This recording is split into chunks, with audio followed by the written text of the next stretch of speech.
Hi guys! Welcome back again to my channel. At for today's video nga, as you can see in the title, ay sasabihin ko sa inyo yung 20 na loan apps na recommended pa din nga hanggang ngayon na 2025. So last year, sobrang daming mga loan app na naglabasan, pero ngayong taon, ayan, sasabihin ko sa inyo yung mga gamit ko na, subok ko na, may mababang interest, pang long term, up to 12 months. At sasabihin ko nga din sa inyo kung bakit maganda to at kung ano pa yung i-expect nyo dito sa mga loan apps na to. Pero syempre, kung ikaw nga ay active dito sa aking YouTube channel, lagi kang nagko-comment at updated ka sa mga videos ko, ay baka mapasali ka sa aking weekly na GCash giveaway. So yun, popost ko lagi dito yung mga mananalo, kaya i-PM mo ako pag nakita mo agad dyan yung username mo. So umpisahan na nga natin, ayan, i-comment down nyo kung okay din ba sa inyo yung mga sasabihin kong loan app at kung ano yung na-experience nyo dyan sa mga yan. Unang-una na nga ay yung Maya Personal Loan. So ito makikita to sa may Maya app at meron na din akong ginawa dito na video para sa may mas detailed nga na explanation. So dito sa may Maya Personal Loan, medyo matagal nga lang to pero worth it pagka ikaw ay naaprubahan dito. So pwede ka diyang bigyan or pautangin ng 15,000 up to 250,000, talagang legit pang long term. So yung kinagandahan dito sa may Maya Personal Loan, napakalaki talaga ng unang offer nila basta maaprubahan ka. At maliit lang din yung interest dito. Yun nga lang, sana sa mga susunod na update ay pwede na din yung multiple loans dito kasi isang beses ka lang dito pwedeng mag-loan. Pag nabayaran mo yon, saka ka pa lang pwedeng ulit mag-loan. At ang pangalawa ko nga ay ang Maya Easy Credit. So makikita din to sa may Maya app, o diba, 2-in-1 na dito sa may Maya app. Kaya kung wala pa kayo at baka mangailangan kayo in the future, umpisahan nyo nang mag-download ng app na yan dahil super good na to para sa akin. So dito sa may Maya Easy Credit, ang ganda din dahil ang laki din ng na-offer sa akin dito. So yung ginawa ko lang dito, naglagay lang ako sa may savings, tapos sa Maya Wallet. Kahit na 100 pesos lang yan or 50 pesos, tapos gamitin mo lang lagi parang GCash. Ayan, magbabuy load ka, magbabayad ka dyan ng bills. Ayan, basta sa may transaction, lagi mo siyang gamitin. Mas mapapabilis ka dyang mabigyan ng offer. So meron na din akong ginawang video about dito. Pwede nyo mapanood para sa may mas detailed.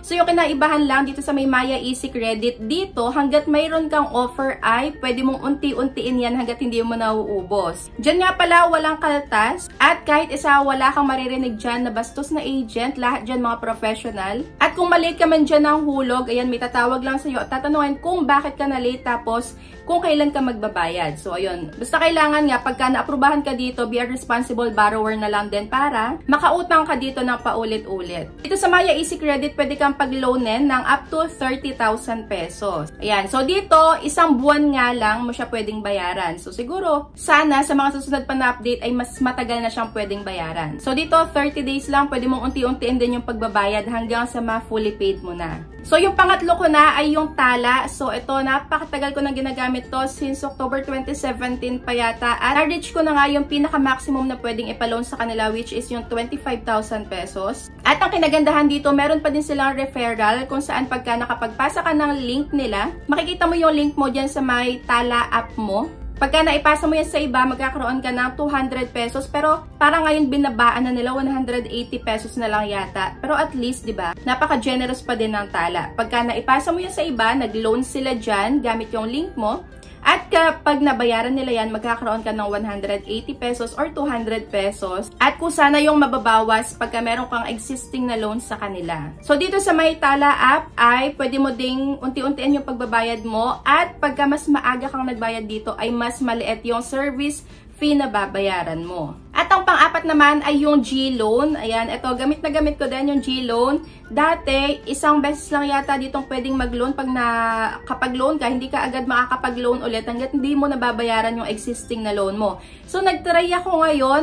Nakapag-loan ako dati. Tapos, may natitira pang 5,000. At may nakalagay dito sa ibaba na or get the loan. Tapos, ayun, nakapag-loan ulit ako kahit na meron akong existing na loan sa kanila. So, ayun, napakabongga din itong G-Loan. At mababa din yung interest na to. So, ito din yung video para sa may mas detailed nga na explanation. So, dito sa may G-Loan, pwede kang pautangan ng 1,000 pesos up to 125,000 pesos. Pero depende ito sa may G-score mo. So, yung G-score, ayan yung basehan dyan kung gaano kadalas mong ginagamit yung iyong GCash app.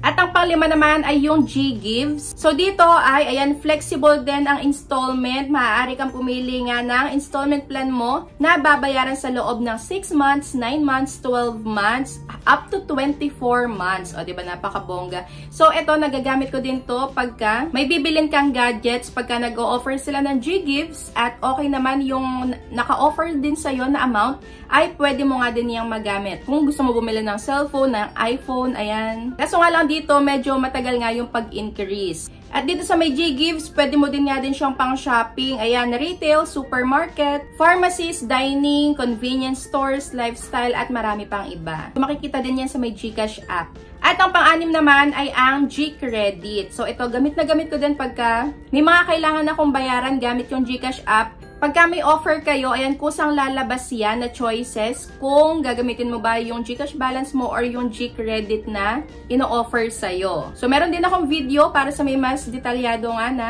explanation. Makikita din yan sa may GCash app. So, recommended ko din yan. At mababa nga lang din yung interest. At ang next ko na nga ay ang S-Loan. Yan, isa ko pang the best yan na utangan. Dahil dito, pwede mo nga ma-cash out na as in pera talaga. Pwede mong bayaran ng up to 12 months at hanggat meron kang ang offer, hanggat hindi mo nauubos yan, pwede mong ulit-ulitin yung paglo-loan dyan. Yun nga lang, kailangan lagi kang on or before due date ay magbabayad ka na para mabilis ding tumaas yung iyong limit. Ayan, credit limit na ino-offer sa'yo.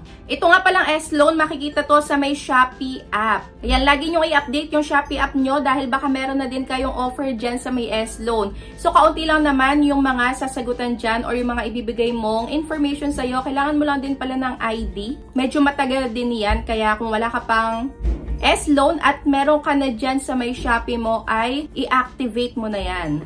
At ang next naman ay ang S-Pay Later. So, dito naman pwede ka makapag-loan ng ayan, mga gamit dito sa my Shopee app. So, kung may gusto kang bilhin na gamit, kung meron ka ng offers S-Pay Later, pwede mo yung gamiting pambayad. So, ito is up to 12 months mo nga ding babayaran. At hanggat meron ka nga ding available na credit is pwede mo yung magamit ng paulit-ulit. At ang next naman ay ang bill is. So, dito medyo matagal nga lang din mag-approve. Basta meron ka lahat ng mga kailangan nga na information, mabilis ka lang din aaprubahan. Dito usually nasa 1 to 3 days din. Depende doon sa may mga isasubmit mo na information. Pero kung meron kang passport, ayan, better. Meron din nga akong ginawa dyan na video. Pwede nyo panoorin yan. At mababa nga lang din pala yung interest dito. Kaya okay na okay din ako dito sa my bill is. At next naman ay ang Laz Pay Later. I-update nyo lang lagi yung Lazada nyo. Dahil baka meron na din kayo or pwede na din kayo ditong mag-apply sa may Laz Pay Later nyo. So, ayan, buy now and pay later platform din siya. Kahit na wala kang laman sa GCash. Basta meron ka ditong offer or available na credit, pwede mo siyang ipangbayad. So, ito, monthly installments din to at maliit lang din yung interest. Kaya okay na okay din ako dito sa my Lazada. Yun nga lang, hindi kagaya dun sa my S-Pay Later. Sa S-Pay Later, pwede mo nang i-advance yung pagbabayad mo dito sa may S-Pay Later. Pero dito sa may Laz Pay Later ay hindi mo siya pwedeng i-advance yung pagbabayad. Ayan, pagka nakapost yung billing statement mo, ayan, nun mo pa lang siya pwedeng bayaran. At next naman ay yung instant cash loan sa may Lazada. So, eto, baka meron na din kayo na to. Meron din akong ginawang video about dito na as in cash mo ding makukuha. Ayan, Lazada Fast Cash naman yan. Parang sa may Shopee, S-Loan naman yung katambal nito. So, pwede mo siyang ma-cash out talaga. So, papunta sa may GCash mo. Yun nga lang, medyo matagal din. Basta, ayan, tingnan nyo na lang din yung video ko kung paano i-activate. So, dito sa may Lazada Fast Cash, up to 80,000 pesos. Pero, ayan, baka mas tumaas pa din to dahil maganda din naman itong kanilang platform. At next naman ay yung sa may home credit. So, dito pwede kang mag-apply dito ng, ayan, mga appliances. Kung ano yung gusto mo, cellphone. Ayan, gamit na gamit ko din to yung home credit sa appliances. Ayan, goods ako dito. Dahil minsan nag-offer nga sila ng 0% interest din. At kung cash naman din, okay din. Pero make sure lang na kaya nyong bayaran dahil medyo malaki nga lang yung tubo dito pagka cash talaga. At ang next na nga ay ang Mr. Cash. So, eto, napakatagal ko na din dito nag-apply or nag-try. Talagang gamit ko na din.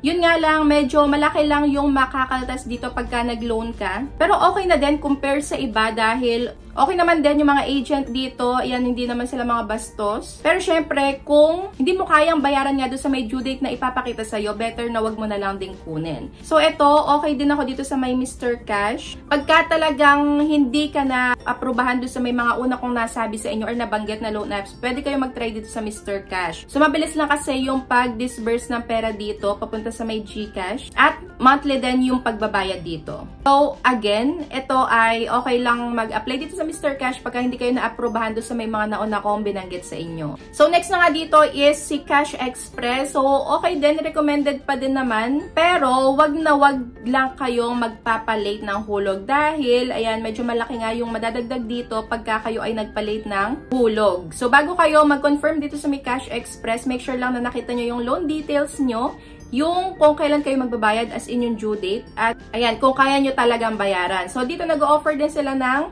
0% interest sa may unang loan, pero sa unang loan lang yon, 7 days lang yon. On or before 7 days, kailangan mabayaran mo na. Kaso nga lang dito sa may Cash Express ay short term lang to. Yun nga lang, ang kinagandahan kasi is mabilis siyang mag-disburse ng pera. Ayan, papunta sa may GCash account mo. Ayan, so pwede ka dito makapag-loan ng up to 20,000 pesos. As in, after 5 minutes, ayan, pwede ka na ditong maaprubahan. Mabilis yung approval rate dito or mataas ang approval rate dito. So, next na nga ay ang Mabilis Cash. So, dito, okay din ako dito. Kaso nga lang, sa umpisa, maliit pa lang yung pwedeng i-offer sa'yo.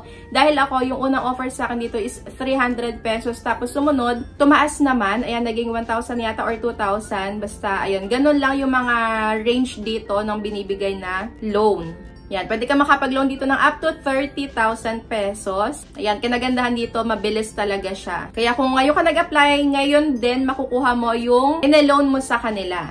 Ayan, meron din akong ginawang video dyan, pwede nyo panoorin. At ang next naman ay si One Hand. Ito, pwede nyo din tong applyan pagka hindi kayo na-aprobahan doon sa may mga nauna kong binanggit sa inyo dahil mabilis din naman tong utangan. Legit din naman to at up to 15,000 pesos. Ayan, pwede ka nilang pautangin. Yun nga lang, depende pa din sa maipapasa mo na. Ayan, mga information na requirements kung pasok ka sa kanila, kung suwak ka ba sa kanila. As in, ngayong araw, pwede ka ding maaprobahan. So, dito nga pala, sa may 2,000 pesos, yung una kong apply sa kanila, ang nadagdag is 298 pesos. Ayan, pwede mo din siyang bayaran ng up to 1 month. At ngayon, up to 3 months na daw siyang pwedeng bayaran. At ang next naman ay si MoneyCat. So, dito sa may MoneyCat, ayan na, meron pa din silang 0% interest sa may unang loan. Yun nga lang is up to 7 days lang yon. Pero, still maganda pa din, lalo na kung nangangailangan ka ngayon tapos biglaan. Ito ay same day, pwede mo ding makuha yung ilaloan mo. Make sure lang na kaya mo mong bayaran yung madadagdag dito na interest at yung pinaka-exact na due date mo. So, next naman ay yung Finbro. Ito, okay din ako dito sa may Finbro dahil meron din siyang in-offer na 0% interest at pwede ka mag-loan dito ng up to 15,000 pesos. So, dito hindi mo na nga pala kailangan mag-download ng application. Sa may website pa lang ay pwede ka nang mag-apply sa kanila ng loan. Ayan. Wala ka nang i-accept dito na kahit na ano dahil sa website nga lang din yung pinaka-application process. So, next naman is yung Online Loans Pilipinas. Pwede din kayong mag-apply dito for first-time user lang. Ayan, kung hindi mo pa na-a-applyan to ever, ayan, pwede kayo dito for first-time user lang talaga. Ayan, kasi dito mabilis lang din pagka nag-apply ka ngayon, ngayong araw is makukuha mo din yung ina-loan mo dito. Lalo na kung 0% interest yan. Ayan, okay na okay ako sa ganon. Pero wag na kayo magpapangalawa. Ayan, kasi habol lang naman dito is yung 0% interest. Pagka hindi kayo na-aprobahan doon sa mga super legit doon sa una. At next na nga is yung Digido. Kagaya lang din siya nung Online Loans Pilipinas at nung Finbro na ayan, nag-offer ng 0% interest. Kaya kung hindi kayo na-aprobahan doon sa mga yon, pwede kayo din dito mag-try. At pwede nga itong bayaran ng ayan, 6 months at up to 25,000 ang pwedeng loan. So, ngayong araw, nag-apply din ako. Ngayong araw ko din makukuha yung ilo-loan ko dito. So, ayan, ginawa ko din yan ng video. Pwede nyo din yan panoorin. So, unang loan ko dito is 3,000 pesos yata. Ayan, di ko na matandaan. Ayan, tama. 3,000 pesos. Tapos, yung na-receive ko lang is 2,895. O, diba? Ang liit lang din ng kaltas. So, that's it for today's video. Yun yung 20 loan apps na recommended ko. Syempre, simula sa may umpisa hanggang sa may pinaka-last. Ayun. So, yung mga last na yon, i-consider nyo lang yun pagka hindi kayo na-aprobahan doon sa may mga una. Dahil, pwede nyo din naman yun, maasahan din naman yun, lalo na kung biglaan. Dahil, same day, pwede nyong makuha yung ilo-loan nyo sa kanila. Ayun. Be a responsible borrower lang. Wag na wag kayo magpapalate ng hulog pagka kayo ay nakapag-loan sa isang loan app para iwas na lang din sa problema in the future. So, ayun lang. That's it for today's video. Thank you for watching and see you on my next vlog. Bye!